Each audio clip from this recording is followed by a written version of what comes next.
Hi hello అందరికీ నమస్తే. నేను మీ నామాల సురేంద్ర. చీపురపల్లిలో వైసీపీకి కొత్త నేత ఎంట్రీ. చీపురపల్లి అంటే మొదటగా గుర్తుకొచ్చేది బొత్స సత్యనారాయణ గారు.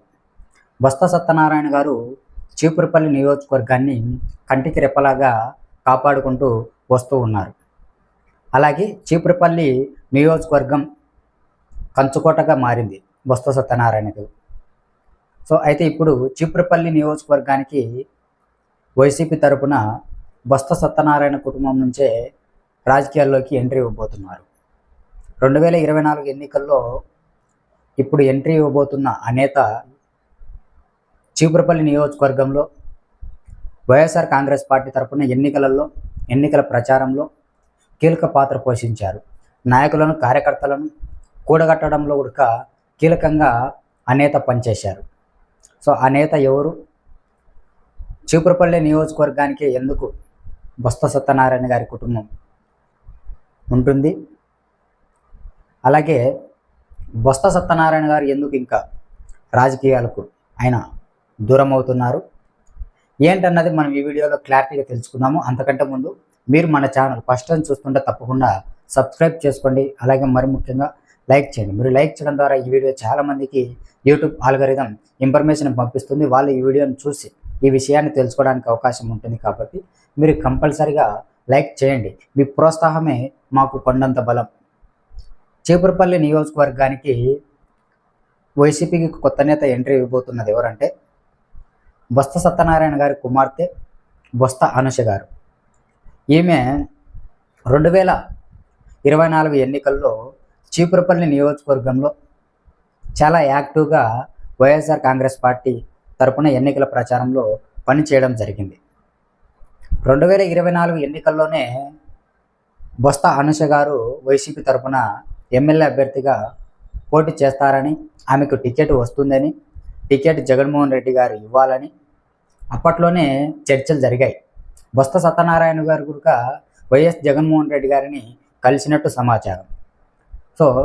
జగన్మోహన్ రెడ్డి గారిని కలిసి బొత్స సత్యనారాయణ గారు మా కుమార్తెకు, మా కూతురుకు టికెట్ ఇవ్వండి, మేము పోటీ చేస్తాము అని చెప్పేసి అడగడంతో జగన్మోహన్ రెడ్డి గారు 2024 ఎన్నికల్లో అప్పుడు చాలా సిచ్యువేషన్ ఉన్నాయి.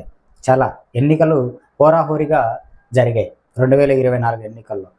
అలాంటి టైంలో మీ కుమార్తెకు టికెట్ ఇచ్చే చాలా ఇబ్బంది అవుతుంది. అలాంటి టైంలో మీరే పోటీ చేయండి, ఇప్పుడు సిచ్యువేషన్ బాగాలేదు, చాలా సీరియస్గా ఉంది, ఎన్నికలు హోరాహోరీగా జరుగుతున్నాయి. ఇలాంటి టైంలో మీరే పోటీ చేయండి, ఈసారికి నెక్స్ట్ టైం కావాలంటే చూద్దామని చెప్పేసి అప్పుడు జగన్మోహన్ రెడ్డి గారు చెప్పడంతో బొత్స సత్యనారాయణ గారి అప్పుడు ఎన్నికల బరిలో దిగడం జరిగింది. అప్పుడు బొత్స అనూష గారికి టికెట్ ఇవ్వలేదు. అయితే బొత్స అనూష గారు చీపురపల్లి నియోజకవర్గంలో చాలా యాక్టివ్గా పనిచేశారు.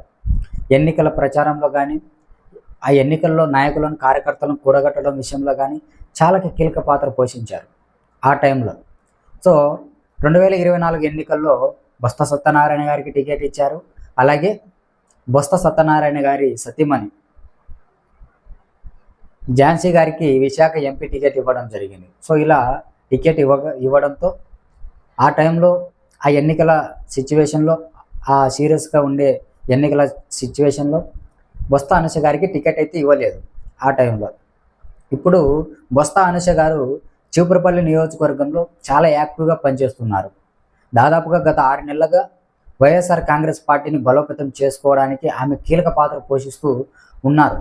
అలాగే గతంలో బొత్స సత్యనారాయణ గారు మంత్రిగా పనిచేశారు కదా, ఆ టైంలో ఆయన చేసిన అభివృద్ధి పనులు కావచ్చు, కార్యక్రమాలు కావచ్చు, అవన్నీ ఇప్పుడు ప్రజలకు వివరిస్తూ ఈమె అనూష గారు యాక్టివ్గా నియోజకవర్గంలో పనిచేసుకుంటూ ఉన్నారు ఇప్పుడు.